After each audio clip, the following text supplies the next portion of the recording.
అబ్దుల్లాపూర్ నియోజకవర్గంలో ఉన్నాం మనం. ఇక్కడ స్టేట్ ఫైనాన్స్ కార్పొరేషన్ నుంచి వైఎస్ రాజశేఖర రెడ్డి గారు వస్తున్నప్పుడు ఇచ్చినటువంటి భూములు ఆనాడే ప్రభుత్వం కంచె చేసి ఉంటే మరి కబ్జా కాకపోతుండే. ఇవాళ ఇక్కడ మేము పోచమ్మ బస్తీలో ఉన్నాం. ఈ 260 ఎకరాలు అదేవిధంగా ఇంకా పక్కకున్నటువంటి కొంత ల్యాండ్ మొత్తం కలిపితే ఒక 400 ఎకరాల ల్యాండ్ అనేక సార్లు కబ్జాకు గురైంది. మరి అన్ని ప్రభుత్వాలు మారుతూ వస్తున్నప్పటికీ కూడా ఆ కబ్జాను విడిపించలేకపోయినారు.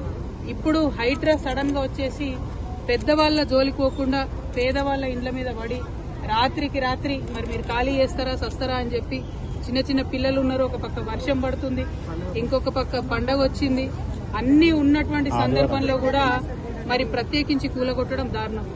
ఇవన్నీ ఒక పక్కనైతే కోర్టు ఇదివరకు స్పష్టంగా చెప్పింది, ఆ శనివారము ఆదివారము మీరు ఎవరి జోలికి వెళ్ళకండి, వాళ్ళు కోర్టుకు వచ్చేటటువంటి అవకాశం ఇవ్వాలి. ఈ దేశంలో న్యాయ వ్యవస్థ ఉన్నది కాబట్టి న్యాయ వ్యవస్థను గౌరవించాలని చెప్పింది. అయినా సరే ఈ ప్రభుత్వం దాన్ని విస్మరించి నిన్న ఆదివారం పూట వచ్చి ఇక్కడ బస్తీలో ఇండ్లు కూలగొట్టడం అంటే మామూలు విషయం కాదు, చాలా దారుణమైన విషయం. అసలు చాలా పేదవాళ్లు, ఎందుకు చాతగాని వాళ్ళు ఉన్నటువంటి వాళ్ళని కూడా, ముసలి వాళ్ళని కూడా రోడ్డు మీద గుంజేసి మొత్తం కూలగొట్టినటువంటి పరిస్థితి చూస్తూ ఉన్నాం. ఇది దారుణం. ఇంకా ఘోరం ఏంటంటే ఇదివరకే కరెంటు స్తంభాలు, కరెంటు బిల్లులు, గ్యాస్ బిల్లులు అన్ని ఉన్నటువంటి వాళ్ళని కూడా కనీసం బేఖాతరుగా తీసేయడం. ఇంకా మీదికెళ్ళి అబద్దం చెప్పుడు మేము నోటీసులు ఇచ్చినాం కాబట్టి కూలగొడుతున్నామని. ఇవాళ నేను రాష్ట్ర ప్రభుత్వాన్ని హెచ్చరిక చేస్తా ఉన్నా, పండగ పూట పేద ప్రజల ఉసురు తీసుకోకండి. మీరు ఇక్కడ ఉండేటటువంటి పేదలు ఎక్కువ మంది లేరు, 150-200 కుటుంబాలు కూడా లేవు. ఈ 200 మందికి మీరు డబుల్ బెడ్రూమ్ ఇండ్లు ఫస్ట్ ఇవ్వండి. వాళ్ళు ఇక్కడ నుంచి మూవ్ అవ్వడానికి R&R కాంపన్సేషన్ కింద ఎట్లయితే మూసీ దగ్గర ఇచ్చిండ్రో అట్లా R&R కాంపన్సేషన్ కింద కుటుంబానికి 50,000 ఇచ్చి వాళ్ళు జాగ్రత్తగా వాళ్ళని తీసుకెళ్లి డబుల్ బెడ్రూమ్ ఇళ్లలో దింపండి. కానీ మీరు ప్రభుత్వం ప్రజల పక్షాన ఉండాల్సింది దౌర్జన్యంగా వాళ్ళ ఇళ్లు కూలగొడతా ఉంటే ఈ ఉసురు తగలక మానదు మీ ప్రభుత్వానికి. మిమ్మల్ని హెచ్చరిక చేస్తా ఉన్నాం. మీరు మళ్ళా 6వ తారీఖు లోపల వస్తామని చెప్పి హైడ్రా వాళ్ళందరూ వచ్చి ఇక్కడ వాళ్ళని బెదిరించిపోయినట. 6వ తారీఖు లోపల మీరు ఖచ్చితంగా డబుల్ బెడ్రూమ్ ఇండ్లు వాళ్ళకి ఇవ్వాలి. ఇచ్చిన తర్వాతనే ఇక్కడికి హైడ్రా రావాలి. ఒకవేళ డబుల్ బెడ్రూమ్లు ఇవ్వకుండా మళ్ళా హైడ్రా వస్తే ఆ బుల్డోజర్ కి ఎదురుగా నేనే పడుకుంటా అని కూడా ఈ సందర్భంగా మీకు తెలియజేస్తూ, ఖచ్చితంగా ఈ బాధితులు వాళ్ళ వివరాలు అన్ని తీసుకొని నేనే వస్తాను. హైడ్రాకి రమ్మంటారా, ఎక్కడికి రమ్మంటారు, ఎట్లా రమ్మంటారు అనేది మీరు చెప్పండి.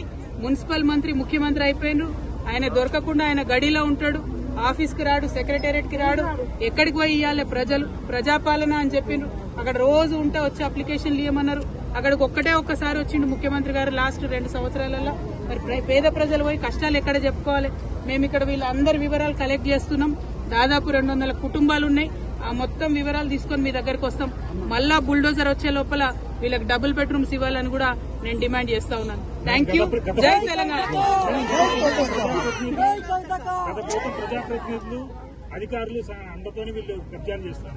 కబ్జా ఎక్కడదండి? కబ్జా ఎవరు చేసిరు? అరికపూడి గాంధీ గారు చేసిరు 12 ఎకరాలు. దాన్ని తీయమనండి దమ్ముంటే ఫస్ట్. అది తీయకుండా చిన్న పిల్లలు పెట్టుకుని కూలీనాలు వేసుకునేటోళ్ళు, రాళ్ళు కొట్టుకునేటోళ్ళు ఇండ్లు తీసి ఏం హీరోయిజం చూపిస్తారంటే ఎవరిని చూపిస్తారు? ఇప్పుడు అంతకుముందు ఇక్కడ వెంచర్స్ చేసి అమ్మిండ్రు బ్రదర్, మీకు తెలియదా? మీరు లోకల్ రిపోర్టర్స్. అంతకుముందు వెంచర్స్ చేసి అమ్మిండ్రు. కొంతమంది డబ్బులు ఇచ్చి కొనుక్కున్నటువంటివి ఉన్నాయి. 5 లక్షలు 6 లక్షలు కట్టి రూములు కొనుక్కున్న వాళ్ళు ఉన్నారు. మరి ప్రభుత్వం వాళ్ళకి 6 లక్షలు ఇవ్వమని చెప్పండి ఇక్కడ నుంచి ఎలాగొట్టేటప్పుడు. అంటే నేను అనేది ఏంటంటే ప్రభుత్వం ఫేర్ గా ఉండాలి. ఏ ప్రభుత్వంలో కబ్జా జరిగినా కూడా తప్పే ఫస్ట్ ఆఫ్ ఆల్. కానీ కబ్జా పేదవాళ్ళదే కనబడుతుందా, పెద్దవాళ్ళది కనబడదా? ఎకరాలు మింగింది కనబడదా? నేను అనేది ఏంటంటే అవి కక్కించండి మీరు, మీకు దమ్ముంటే.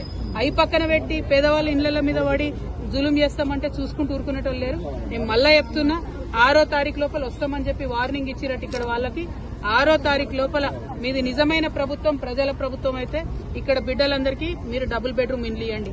ఇవ్వకుండా 6వ తారీఖు నాడు కనుక మీరు వస్తే బుల్డోజర్ కి ఎదురుగా నేనే పడుకుంటా. మళ్ళీ చెప్తా ఉన్నా. Thank you. జై తెలంగాణ.